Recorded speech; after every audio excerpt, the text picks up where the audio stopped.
Hey there, welcome to my office and to the 80th Chancery Chatter Newsletter. This newsletter has a bunch of information about events that are coming up, including some that are very soon. There is a 5th and 6th grade Vocations Day, followed shortly after by a high school event, and all of that happens within this week of the National Vocations Awareness Week. So theoretically, places all over the country will be doing things, but at the diocesan level, that's what we're doing, are those two events that week.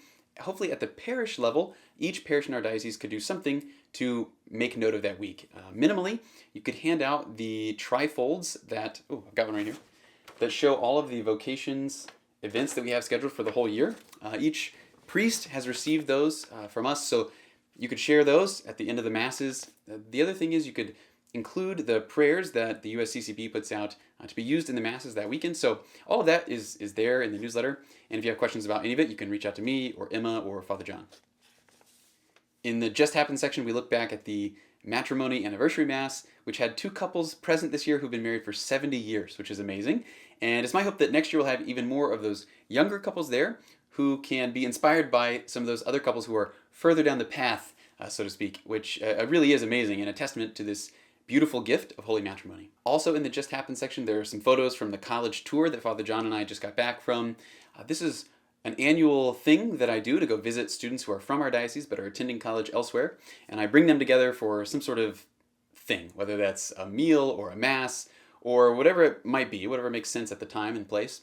In this case, we actually had some high school students who went along with us, and they got to sort of see the campus center in action, to see a Newman Center in motion at Fort Hays. So we had mass together, then we went out to eat, which you can see the photo there. It's one of my favorite photos of this whole year so far. And then we had the Catholic Tigers meeting that night where one of the sisters gave a talk on prayer and discernment, and then we ended with night prayer. So it was a blast, and we also had a good time at K-State. So that was awesome. And lastly, there's some photos there from the September potlucks that my wife and I hosted in our home. We basically just invited people over to share a meal and pray, and then the high school students and their adult chaperones took the younger students, the younger kids, out into the backyard.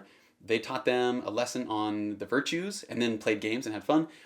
Meanwhile, the adults stayed inside, and we slowly made our way through the Mass, sort of step by step, trying to dig deeper into why the Church does what she does and what the symbols mean in the Mass, and connecting the Scripture to all of that. And it was just really good and not really that hard. So if that's something that you'd like to replicate at your own parish with like a small group, but maybe even like a family-focused small group where the kids and the adults are all involved, let me know. I'm happy to help you brainstorm and think through how that might look in your own place on your own time. And that's it for today. Thanks so much. God bless.